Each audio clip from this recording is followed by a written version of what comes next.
You were like your aunts loved you. Oh yeah. Because you said hi to them, you gave them the kiss on the cheek. Yeah. You weren't like your brothers or sisters that like ran away and didn't want to say hi to everybody. Hold on, I'm gonna make this an even more Mexican story. All right, my aunts are like my age.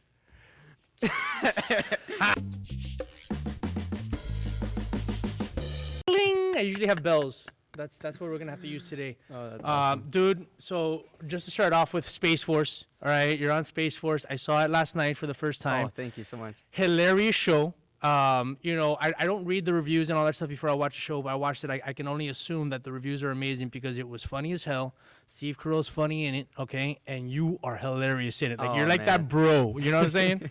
Thank you for saying that, man. Yeah, it's crazy that you say that because, the critics gave it one review, but the audience gave it a completely different review.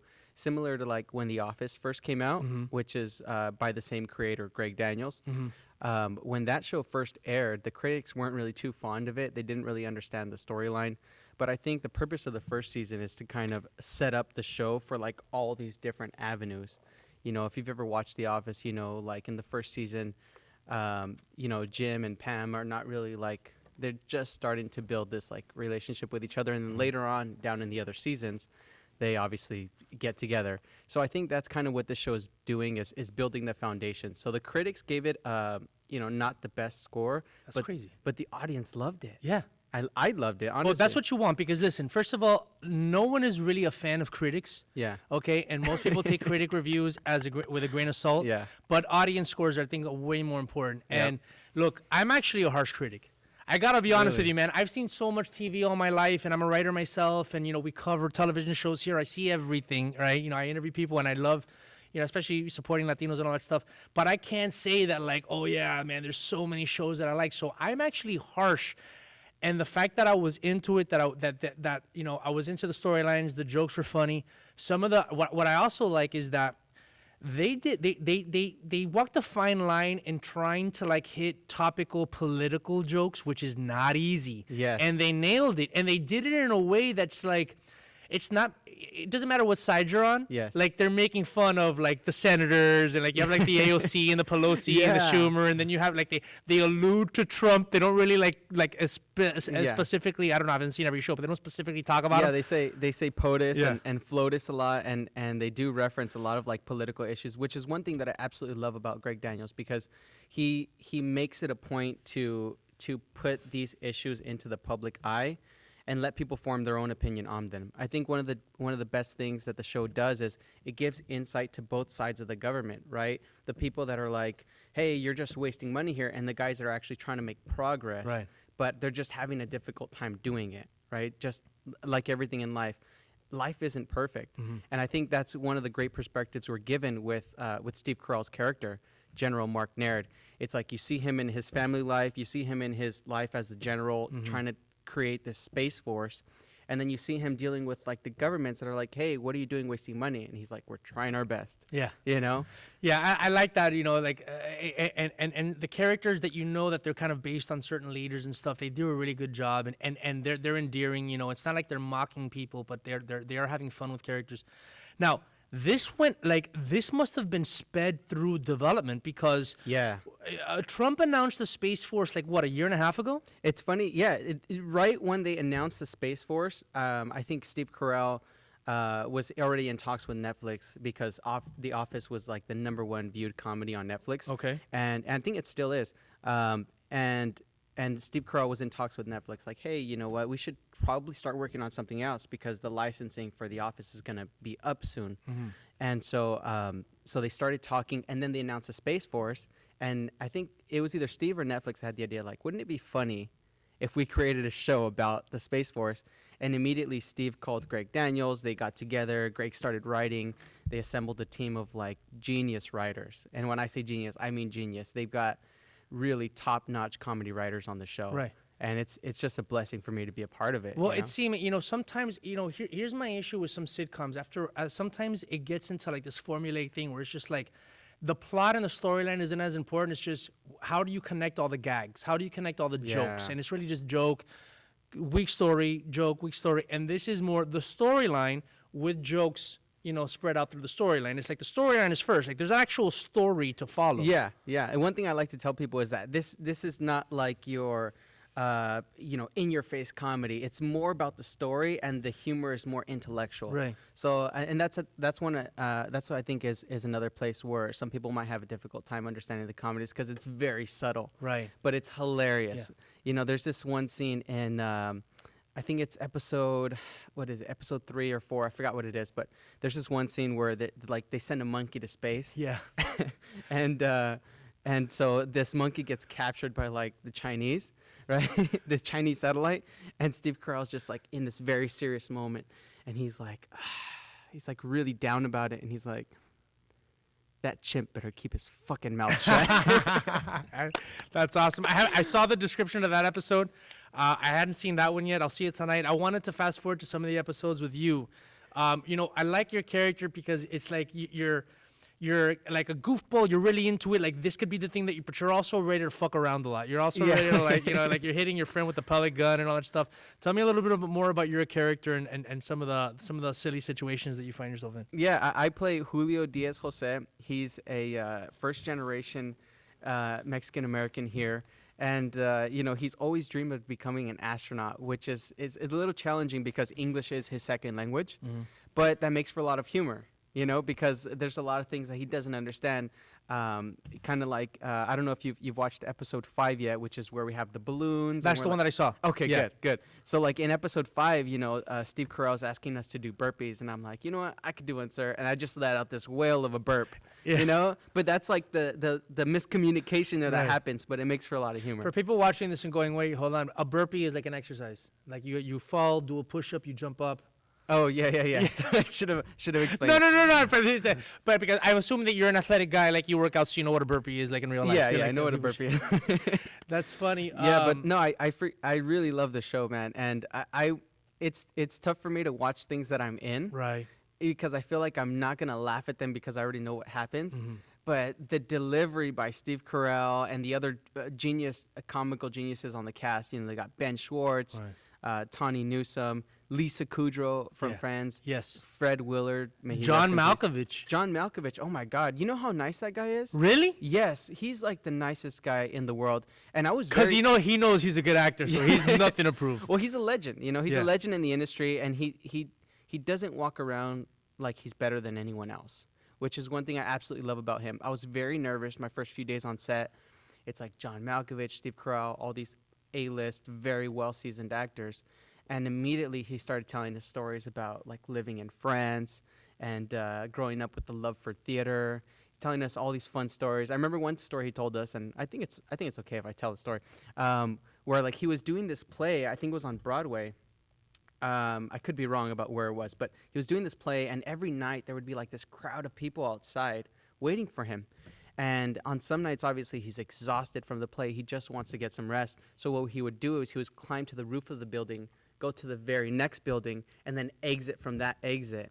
It's crazy. And this is just like fun stories that we get to talk about on set, and it really just put everyone at ease and kind of laid the foundation for a fun experience. He totally seems that. I mean, even on the show, you can tell he's so in the zone and he's so present as an actor. He's a really good actor. Being John Malkovich, and he's very well prepared. He comes to set with the entire script, right, in a binder, and between each page is another page of like notes. Wow. Yeah, so he really does his homework. He knows exactly where the jokes are, how he's supposed to be delivering the lines, and that's one thing I really respect about him. Because you're always off book.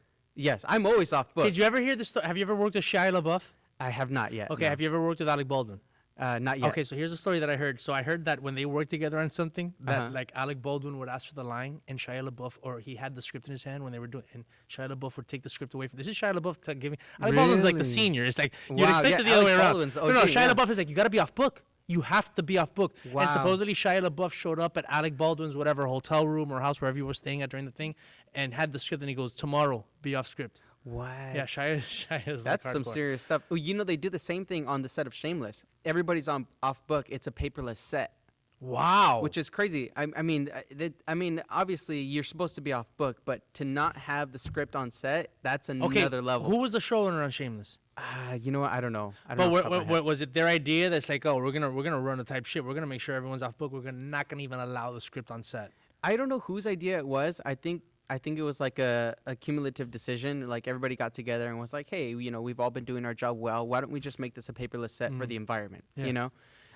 But I actually was fortunate enough to have a very, very small part in Shameless. Season 2, episode 1, called Summertime. I'm like this young kid who goes in the store and like buys cigarettes. And when I filmed this, I was maybe like 13 years old, so I was really young. And the butt of the joke is like this young kid comes in there and he's like, "Hey, can I have a pack of cigarettes?" And this lady's like, "How old are you? 12? Get out of here!" So like I walk around the store. And then they start fighting amongst themselves, like the store owners. And then like one of the owners leaves and the other one stays. So I asked the new person, like, "Hey, can I have a pack of cigarettes?" And he sells it to me. That's funny. So it was like a really small part, but it was really cool. It was a fun experience to work on Shameless too. So a lot of people also know you from McFarland, USA. Yeah. Yeah. How old were you when you shot that? I was 16 when I did McFarland. Like, how did you feel during that shoot? Especially like being a Latino, I'm sure a lot of times you're seeing roles like, I wish I could play that role, but I think they're looking for like a white guy, or they're looking for here's a film that like I'm tailor made for. It's about like Mexican Americans in LA. You know what's funny is that I that film aligned so well with who I am as a person, because I've always been very athletic. I've always been very competitive, and it's been tough for me to place my energy on something that I can really pursue and be successful at. Obviously, I'm an actor and I've been pursuing that, but it's a tough industry to be in. There's a ton of competition. And so when I was able to audition for McFarland, I felt like the character resonated with me so well. He was like a jokester, but at the same time, like he was very competitive. He knew what he wanted. And in the film, my character is the one that creates the track team. So he's very driven. And I actually got to go to McFarland, meet the real guy, Johnny Samaniego, because it's based on a true story. And I got to experience what their life is like living in McFarland, kind of who they are as people. And it was a really fun experience being able to represent the Latino community. Were you happy with the response that it got from the Latino community? Yes, 100%. Everybody, I shouldn't say everybody, but a ton of people, a ton of well-known Latinos reached out to me and reached out to other cast members and said, "Hey, thank you for representing us in a positive light." And I think that's very impactful, especially like in the current climate that we're in. Yeah. Representation is very important. How was Kevin Costner? Was he off book? You know, it's similar to John Malkovich. He was off book, and aside from that, he studied his script very well. Yeah. So he had like notes all over his page. But you're not talking about how nice and easy he was on set, like you were talking about John Malkovich. Okay, look, I don't. talk, please. Hey, this is between you and me. Oh man, all right. You know what? Just between you and I was the only cast member that got to go to his Christmas party. Whoa! Damn, Kevin. No, I actually was, but you know what? He's a really nice guy. The reason I got to go to his Christmas party is because one time we were all we were under this tent, all of the cast members and Kevin Costner. He's a really nice guy, and he was texting, and then he was on the phone about a Christmas party. And yeah, And you were in the room? No, all of us were there. Okay. Like all the cast members. There's like 5 or 6 guys there, and then Kevin Costner. And he's like talking to everybody about the Christmas party. He's telling his assistant like, "Hey, send out the invite to this person. Make sure this person gets it." And I'm like, "Kevin, I don't get an invite or what?" And he starts laughing. He's like, "No, right?" He's obviously joking. And the other cast members start bagging on me. They're like, "Oh, you don't get an invite." They're like really talking all this smack. And then at the end of the day, Kevin's like, "Hey, man, I'm going to send you an invite to my Christmas party." It was super cool. You can't wait to go. It was so cool. And you know what he like does every year? Just to show you how nice of a guy he is. Every year, he flies in like these giant blocks of ice. And he flies in like a Santa Claus. He lands on a helicopter, and they make snow on his property. And then he invites all his friends that have kids, and they come and they have like this giant hill of snow. Wow. It's really cool. They have a petting zoo. They got Santa. They have like free ice cream and all this stuff. He spends a lot of money on that event every year just for the kids. Okay, Hector, I'm going to make a bad joke right now, okay? Okay, I'm ready for it. When you were at I'll the laugh, I party promise. and you were probably like the only Latino there, did Yeah. anybody like try to hand you their keys so you can valet the car? did anybody ask you for a cocktail? And No. you're like, "No, I work with Kevin and I'm here as an actor." 16 years old with an afro, I wouldn't be surprised if somebody would have handed me their keys, but thankfully they didn't. I actually got to ride, so it's cool because like where you park the car is not right next to the party, so you park your car and then they take you in like Santa with horses with a sleigh, and they take you to The the property's park. that big. Yeah, yeah, yeah. It's awesome. So Oh no, my thankfully gosh. nobody handed me their keys, but that's hilarious. Dog. You know what I like about going back to Space Force a little bit? You mentioned Steve Carell in The Office. So a lot of people are like, oh, is Steve Carell gonna play? What's his name in The Office? Oh, and Michael Scott. Is he gonna play Michael Scott? And he doesn't. Like obviously No. there's elements of it, but it's a different character. Yes. He's pissed off. Very completely different. He's like trying to be. He's not trying to joke around. In The Office, he's trying to joke around. Yeah. He's not trying. He's inadvertently joking around. He's not trying to joke around. He's much more pissed off. He's much more serious. And I feel like thank you for saying that, because I feel like a lot of the Office fans, when they decided to watch Space Force, they were expecting to see Michael Scott. Right. They're expecting to see that character, and I think that also shows how talented Steve Carell is. His range is amazing, because he's doing two completely different characters, and both of them are hilarious. Right. One of them's more like in your face, outrageously funny, which is Michael Scott, and the other one is like very subtle humor, but still very funny. Yeah. No, I love it. I was pleasantly surprised when I watched the show. I got to be honest with you. Me too. I'm not gonna lie. I was cracking up the whole time, and I read the script. I was in the table reads. I know it was gonna happen, and I was still cracking up. That's amazing. Let's talk a little bit about your bio, your personal life. So where'd you grow up? I grew up here in like 15 minutes outside of LA. So I was born and raised here in the LA area. Wait, and let me guess. Thousand Oaks. No, Santa Clarita. Other side of LA. South. East of LA. East of LA. What's the one? Pomona. No, that's a little too far. No. Okay, no, I want to guess, and then I'm gonna guess your sign. I like guessing. Okay. Do you do what- mentalism? Where, when I get it right, I do. What's the one that's in Bill and Ted's the water park place? Are not nah. Where's the water park, Luis? San Dimas? San Dimas. No, it's not San Dimas. You're a little far. Maybe Pasadena. It's South Pasadena. South of Pasadena. Altadena. Arcadia. No, it's Rosemead. It's Rosemead. Oh, I'll just give it to you. Rosemead. Yeah, I grew up in Rosemead. He's like, I've had enough of this. Okay, now I gotta guess your sign. Okay. You're a Gemini. Happy birthday. No, I'm not. Stop. Hold on. You are. I don't want to say Scorpio, even though you have the dark eyes. But No. you seem to look so happy. So definitely not a Scorpio. You're a Sagittarius. You're like 50% through the list. You know that, right? No, I've done 3, so I'm a quarter. So I get one more. If I get one more, it's impressive. Okay. If I get one more. I'll give you a hint. It starts with a T. Dude, but I think Tauruses are jerks. You're so nice. Really? Yeah. I don't know. It's not that I don't believe in the whole like astrology sign thing. I just feel like sometimes they're not 100% No, accurate. of course. You know I'm what I messing mean? with you. The thing is that I have a writing partner who's a Taurus, and he drives me crazy. Oh, but And he's like he is basically like a bull to deal with.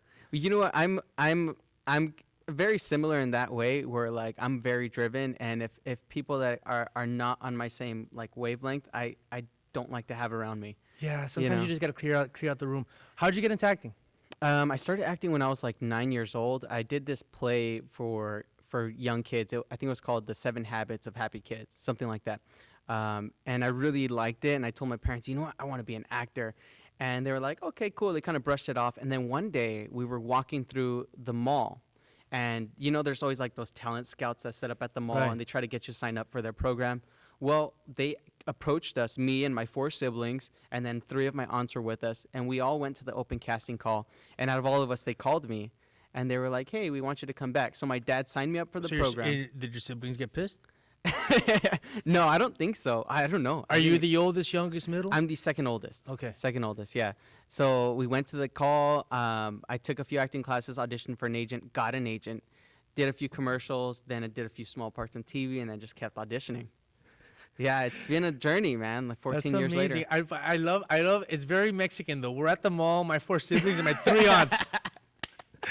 That's a very Mexican story. Yeah. You got the whole family, The the whole 3 family's aunts, at the the 3 mall. tias. And everybody's. You were like your aunts loved you. Oh yeah. Because you said hi to them. You gave them the kiss on the cheek. Yeah. Well, You weren't like your brothers or sisters that like ran away and didn't want to say hi to everybody. Hold on, I'm gonna make this an even more Mexican story. All right, my aunts are like my age. my mom had us when she was so young that like her mom was also having kids at this very similar time. Yeah, it was crazy. My mom had me young. She was 19 when my mom had me. Yeah, So like I yeah. grew up with like a big sister. Yeah, so my aunts, I think my youngest aunt is like 1 year older than me. Wow. Yeah, it's crazy. Is that your sister? No, she's my tia. Yeah, she's my tia. That's actually one of the most common things we had to deal with because like sometimes we would go to the same school or whatever, and then people were like, "Oh, are you guys siblings?" Like, no, that's my aunt. Yeah. You know? No, I had friends that were in the same situation that you know, like their dad remarried to somebody else, had a kid, and it's like their uncle, but they're 2 years younger, they're 2 years older than them. Yeah, yeah. Or even younger. I think there's some people that have uncles and aunts that are like younger than Yeah. That's a very Latino. at what point did you realize that this was like a serious thing? I always took it very seriously, but I think once I did Shameless, which I was I'm sorry, no, I'm wrong. Before I did Shameless, I did this pilot called Downwardly Mobile. Right. With Roseanne Barr and John Goodman. Yeah. And actually, I was a series regular on that show. Unfortunately, it never got aired. You know, obviously, there's a lot of controversy around some of the actors, but wait, hold on. Was that before Roseanne's comeback and then cancellation? Correct. Before that. This one actually never got aired. But okay, but then, but it didn't not air because of the controversy with her, right? No. Her controversy came when she did Roseanne. Yes, her recent controversy. Yes, her recent because she had one from Downwardly Mobile too. I feel like she's had a few controversies over her career, but she's and I like her. Her. She's but I just think she's she even talks about being on meds and all that stuff. I think some of the stuff that comes out of her mouth might be. But you know what? I'm from experience working with her. She's a very nice and like very honest person. Yeah. You know, I got to work with her, and I feel like she had my back in a lot of scenes. Right. You know, I was young at the time, making tough decisions. I decided to have my character had like this really thick accent, and then I think the first director we were working with told me not to do the accent. But that when they casted me, I was doing the accent for the character, and she backed me up on that. She was like, Hector, I think you're really funny with the accent. Yeah. You know, it just makes it that much funnier. Do the accent, and I got your back, and that's how we filmed it. Was it a white person telling you not to do the accent? No. I think she was Italian or something. I don't remember. But still, but non-Latino. Non-Latino. What I'm saying is that sometimes people outside our community think that they're like protecting us. Oh, you don't want to play up that stereotype, or you don't want to like do an accent. But it's like, maybe you're overthinking it, and we don't really. I don't think it's too offensive to Latinos to see another Latino on TV with an accent. That's funny. There's various levels of accents in all my family. My family came from Cuba, and here in LA, I have friends that are Mexican American that speak perfect English like you without an accent. But then I have Mexican American friends that their family came from Mexico, or they come from Mexico. There's people here that are from Mexico, like Luis. Yeah. But have been living here for a long time, and they speak perfect English. They have a heavy accent. It's, I think that's one of the difficulties that just people in general have is like what's offensive to the other culture that I'm not a part of. Right. Like I don't know what's offensive to other cultures. Right. I just know what's offensive to me. Right. And that's a conversation we can have. Not to like side shift over to some like more serious stuff, but obviously like this is the first, by the way, this is the first in studio live Check It Out that I've had in over 2.5 months, right? Oh yeah, in 2.5 months. How long have we? We'll go do the crisis and then we'll do the protest if you don't mind. But Luis, where's Luis? How long has it been? How long has it been since we've done in studio live stuff? We've done integrations, but about 2 months and a half. Wow. Yeah. So this was like this is a big deal for us right here. Well, thank you. I feel honored. No, man. Thank you for coming. Thank you for coming in studio because I've been doing Zoom interviews. Oh, me too. Man, they don't look as good. They don't sound as good. They don't sound we don't have that like good. the connection. I did another podcast before this, and I feel like it just doesn't sound the same. Right. No. You can't really hear the voice clearly. It sounds like you're on the phone with someone. Right. And there's a delay. Yeah. So this is a big deal. Have you gotten word about when productions are going to start? I have not. No. You know what? I wish I had. We were told, when we wrapped season 1 that, if it was well received, that we would start filming immediately. Mm-hmm. But obviously, we got this whole quarantine thing happening. And you guys are definitely doing season 2. I promise you. I believe it. Yeah. I promise. I haven't heard anything, so I don't want to put any false rumors out there. But I'm pretty sure we're doing. It was ranked season number 2. 1 yesterday on Netflix on the list. It's been number 1 for the past 6 days. Can you believe that? Yeah, that's good. You're in. And in Canada. You're in. I have like people in Canada that are sending me DMs like, hey, you're still number 1 in Canada. I think somebody in Australia sent me a DM and it's like, hey, you guys are number 1 in Australia too, which is super cool. Totally.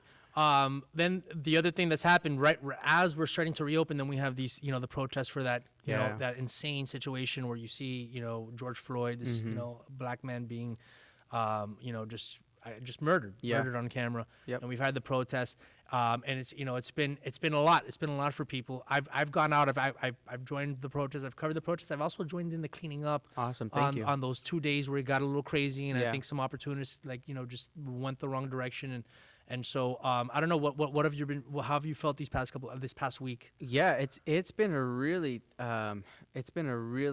impactful week for the United States. I think we're making a positive impact Right. to the world that we live in. Mhm. You know, there's been obviously African American people in the country have been oppressed for so long, and have been treated unfairly, and now I feel like because they had the courage to stand up for themselves, now everybody's banding together with them. You see Latinos, you see whites, you see Asians, you see everybody banding together with them, and I think that's beautiful because now we're making change. Right. You know, the mayor of Los Angeles edited the budget. Right. You know, there was a massive amount that was going towards police. Now it's less and more going towards like public services, Right. which is great. We saw change in, I forgot what state. I think it's Minnesota, maybe? Minnesota, I think it was. Yeah, where like now they have reform on how Right. police officers are going to be trained. Yeah. And they're going to be trained differently now, which is great. And obviously the 4 police officers that were involved Right. in the death of George Floyd, they got their first of all they got arrested. Right. Second of all, they got their charges like Right. upgraded, Yeah. which is awesome. Yeah, and that's going to be a big deal. Not shielding cops from the consequences. And of, I think of that's what they're going to doing. I think it's going to instill fear in other cops when they want to make the decision whether or not to do something Right. bad. Yeah. They're going to know that there's possible repercussions, Right. and it's going to stop future cops from doing Right. those type of things. You know what I would love to see, and I don't know if it's logistically possible, but I would love to see cops from the neighborhood be the police of that neighborhood. That's a great idea. And you know what? That's how it used to be in America. That's why sheriffs were elected Right. back in the day. And then it just became more institutionalized, and then we kind of lost sight of that. Right. But that's how Right. it used to be. The sheriff of the town was elected by the people, and then that sheriff would appoint other law enforcement. So, I think coming out of these things, like towards, as Hollywood starts ramping up again, I think Hollywood is going to now really kind of like rethink the way that they have productions from a health point because of the COVID, but also the way that they tell stories and who's involved in the storytelling because of these protests, Yeah. Like, are we letting really communities tell their story their way and all that stuff? That's why, I love seeing you on Space Force, and it makes sense, because I don't think that like you're like the token Latino there. Like it makes because, a lot of times we see like we talk about how like the Latino character is always like the thug character, and Yes. and I don't. Here's the thing. If it's like Narcos or something, I actually don't mind it because I like seeing powerful characters, and I've written a lot about I actually had a book come out a couple months ago. Oh, congrats. Yeah, about the guys that started the rave scene in Miami. They were Cuban kids, and they got okay. involved with drug dealing, and they suffered the consequences. One of them ends up getting killed. The other one has to make his way out of that. What is it called? It's called Fever. Okay, Yeah. I'll have to watch. Yeah, I'll yeah. have to read it. Look up on Amazon Fever. Fever. I go by my author name is H.C. Guida, and I Okay. co-write it with the guy that his life is based on. So it's Bradley Smith with H.C. Guida. Bradley Is it- Smith is actually Cuban. That's not his real name.